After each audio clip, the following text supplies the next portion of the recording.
I ordered a size 11 and this is a size 9. My toes are uncomfortable, my feet are squashed. Does he actually know that this is foot bocker, not foot locker? Furthermore, there's no inner sole.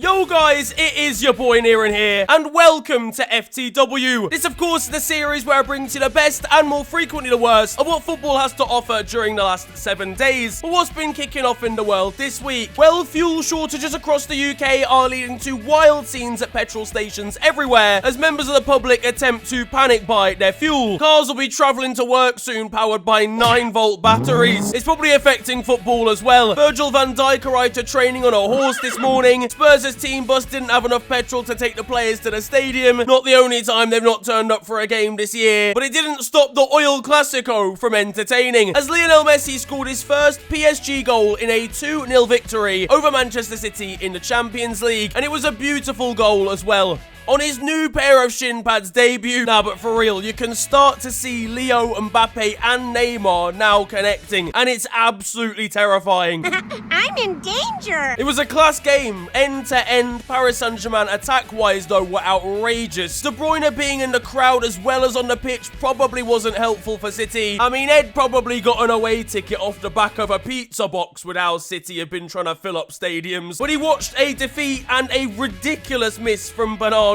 Silva. He was too busy planning his celebration before he actually put it in the back of the net.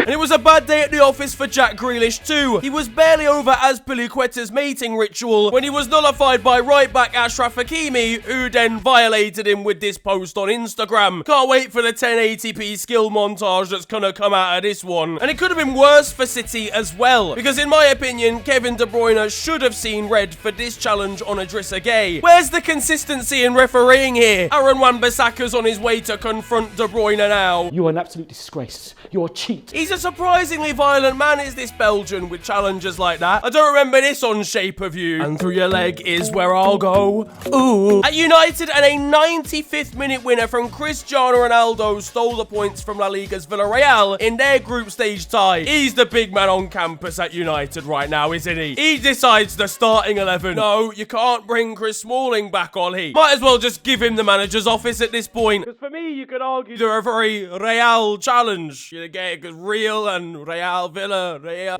Fuck off. But it wasn't all plain sailing in this one. United actually went behind relatively early on, and Diogo Dalot's performance at the back was questionable at best. He was defending like he had poor Wi-Fi signal. Donny van de Beek was unimpressed on the bench, this after going to warm up and then not being brought on by the manager. He's legitimately an extra in the series that is United. The steward pulled him away because he thought he was a pitch invader during the winner celebrations. No, you don't understand. I'm Donny. Yeah, and I'm a G. It doesn't mean you can invade the pitch, big man. After scoring the equaliser, Alex Telles became the 7th Brazilian to score for Manchester United. This after Kleberson, Rafael, Anderson, Fabio, Andreas Pereira and Fred. That's not Brazilian Samba. That's Christopher Samba. And Pogba, well...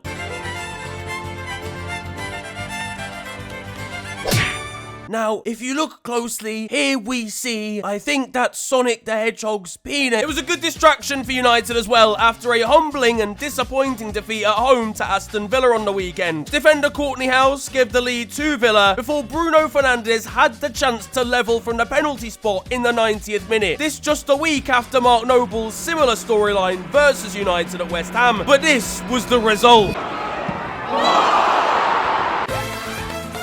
The UK just launched a space agency, and with penalties like this, Bruno could do a good job there. Before the penalty, Emi Martinez was seen asking Cristiano why he wasn't taking a penalty instead of Bruno, because he wanted to save the penalty from Ron instead. Combined with the dance, and it's a shithousery award for the Argentinian goalkeeper. To be fair, Ronaldo's buzzing that he can finally get back to blasting penalties straight at the goalkeeper.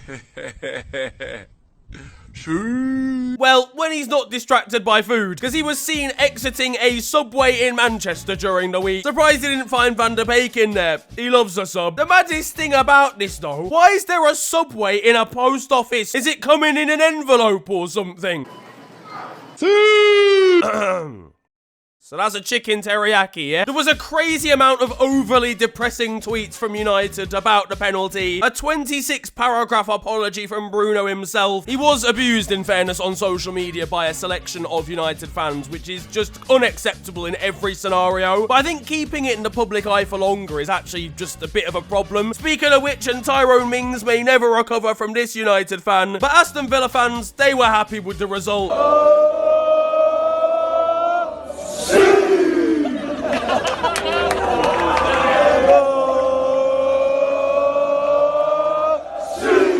And it seems like Leon Bailey definitely was as well. Come on. Yes! Yes! Good, my broski. Here we go. That's it, mate. Come on. Come on. Up the Villa. Come on. Back to the Champions League though, and one of the tournament's biggest ever upsets, as Moldovan side Sheriff Tiraspol beat 13-time winners Real Madrid 2-1. This side technically from an unrecognised state, making their Champions League debut this season, one thanks to a last-minute screamer from a player from Luxembourg. This is wild. They're top of the group, and their badge looks like it was made on a PowerPoint presentation. After dethroning Real, their Insta post was delightful. Impressive from the club's graphic designer, given he probably doubles as their right back. The fellow window cleaners are gonna love hearing about this scoreline. At Liverpool, and their almost annual thrashing of Porto came in the form of a 5-1 victory away. We were solid, Curtis Jones was class, but bun all of that, because this Porto goalkeeper is a criminal. I need an investigation into him. He's clearly got Liverpool involved in an acca, and he works in Paddy Power. The man has the composure of Gylfi Sigurdsson at a secondary school. With the second goal, great cross from Milner, but how is he leaving that? You're in the middle of your 6-yard box. There's probably someone there to tap it in. And then my analysis of the fourth goal. Now, as you can see, if we circle the goalkeeper here, he's f***ed it. This seems to happen regularly for Porto. This is the tactic they're going to bring to the table next time they play us. Meanwhile, yet more misery was piled onto Barcelona as they lost 3-0 to Benfica. Ronald Koeman is a site manager, not a coach. They're the only team not to have had a shot on target yet in the Champions League. They're finished. Carlos Puyol still gets into this team at centre-back, and he's 43 years old. And Luke de Jong's misses. Oh my days. Said not to your fucking friends. A failed Newcastle striker at Barca. He's playing because of a Make-A-Wish campaign. He's a fan. He asks the other Barcelona players for their shirts at full time instead of the opposition. Ansu Fati scored on his injury return in the league, I think against Levante, and his parents could be seen in the crowd crying. They cried again when they watched Luke de Jong. Poor Ansu was violated as well by Nicolas Otamendi. He has obviously taken Leo's vacant number 10 shirt, and Otamendi asked who he was if he was Leo late on in the game. You can't just do that. He's a child. FC Barcelona. Never give up. Goal Benfica. Rafa Silva. You know what? Barcelona deserve everything they get for this graphic of Ansu Fati when he scored. Can they not even afford a designer anymore? Spartak Moscow's version was a lot better though for me. Elsewhere in the Champions League, and we've got this magical pass from a Leipzig player. The man's hit it all the way across Germany. Inter Milan appear to have had their snake design banned from their away shirt in European competition. Glenn Kamara was getting harassed every time he touched the ball, and most likely racially abused again in the Czech Republic by children who were let into the stadium. But this is where their priorities lie. Tottenham featured in Conference League action against MS Mura, a team from Slovenia. It sounds like a terminal illness. And after an incident between the pair in the Europa League, Patrick Van Aanholt posted this tweet about Matteo Guendouzi, saying he'd rip his wig off his head.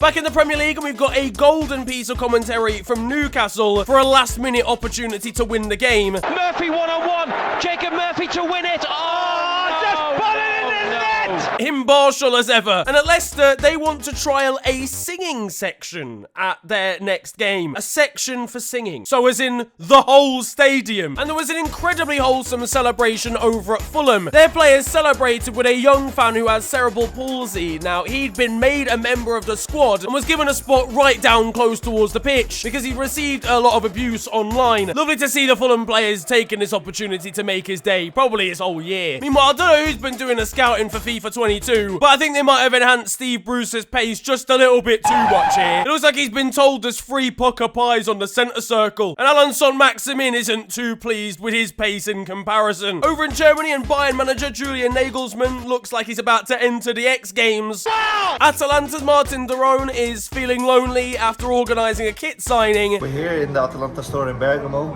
and the first 3 people come in and buy a Martin de Roon shirt. I will sign the shirt and I will also pay for it.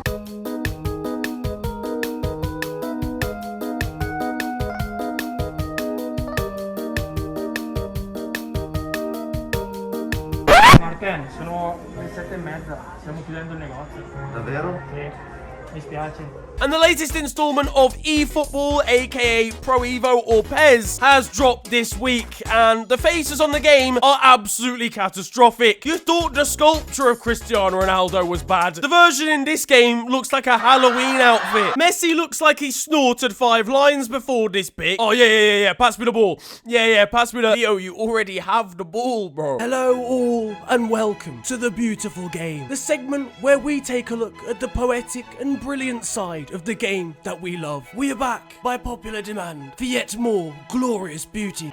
Recordamos que San Martín de Tucumán 10 expulsado. And that concludes The Beautiful Game. Fashion brand Gucci have released their first ever set of football boots, and I can't believe I'm gonna have to pay 8 bags to look like a bottle of Gatorade. In Italy, and forward Mattia Destro managed to score a goal whilst holding a bottle of water in his hand. Always stay hydrated, kids. And on a similar theme, over in Poland,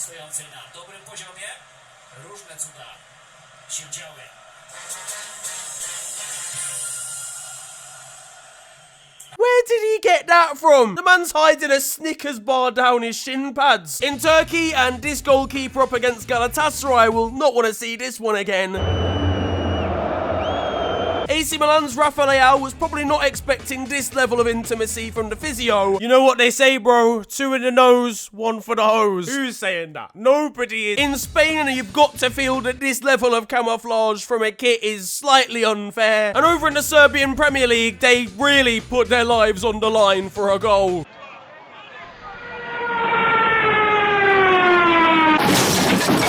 Closer to home, and generally uninteresting UK pundit Michael Owen told the story of how he had watched current Leeds goalkeeper Ilian Meslier in the club's youth system at age 16. The slight problem with that is they signed him from France when he was 19. Well done, he's 19. We've got this absolutely outstanding own goal coming from Sheffield Wednesday. Trying to guide it back, you know, as a defender though, you're always told never. Perhaps a slightly late challenge over in Denmark. And over in Brazil, we've got Palmeiras' manager, who is writing his tactics on his hand. Somebody please invest in a notepad for this man. Although I think personally my version is better.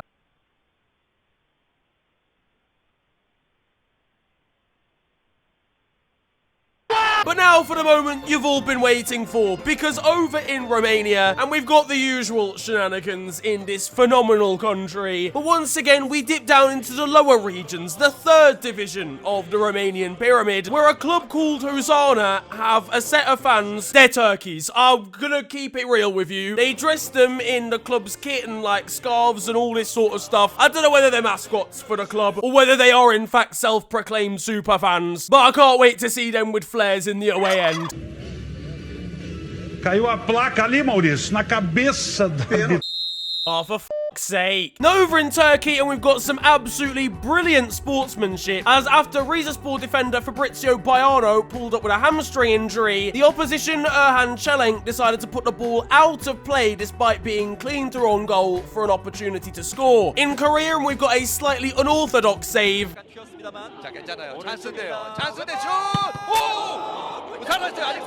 In Bosnia, and there's yet another dog pitch invader. This one's got the ability though. Couple nutmegs coming in, I see you. Y ahí va Canallas en esta. Si la hace bien puede ser, sale el arquero, revienta muy bien. Guarda que ahí se escapa el número 7, se escapa el número 7, si la hace bien. Sí, puede ser, le pegó. If you think about it though, just kick the crutches, innit? Or is that a foul? I don't know, that's probably, I've just realised. And over in the MLS, we've got yet another shambles of a goal. Fantastic defending, and Mourinho trying to split the defenders. He has, clips it up in the air, popped up there, Bruin.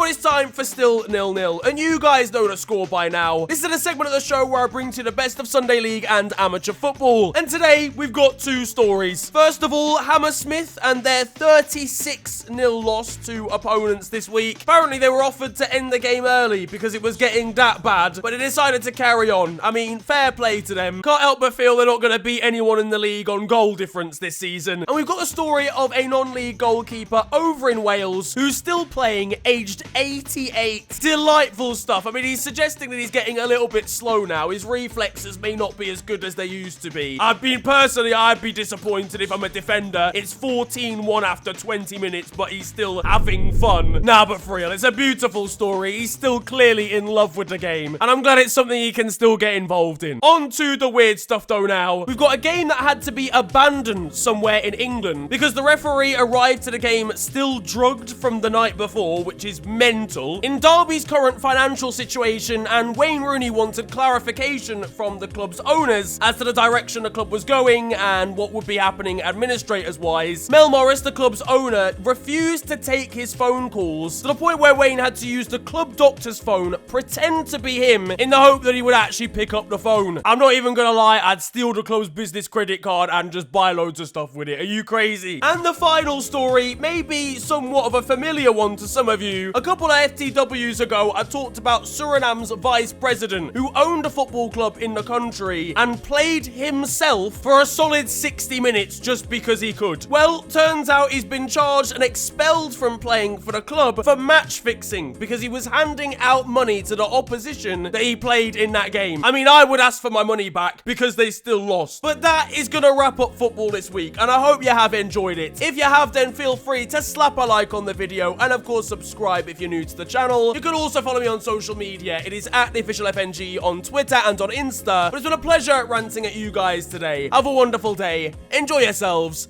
and goodbye.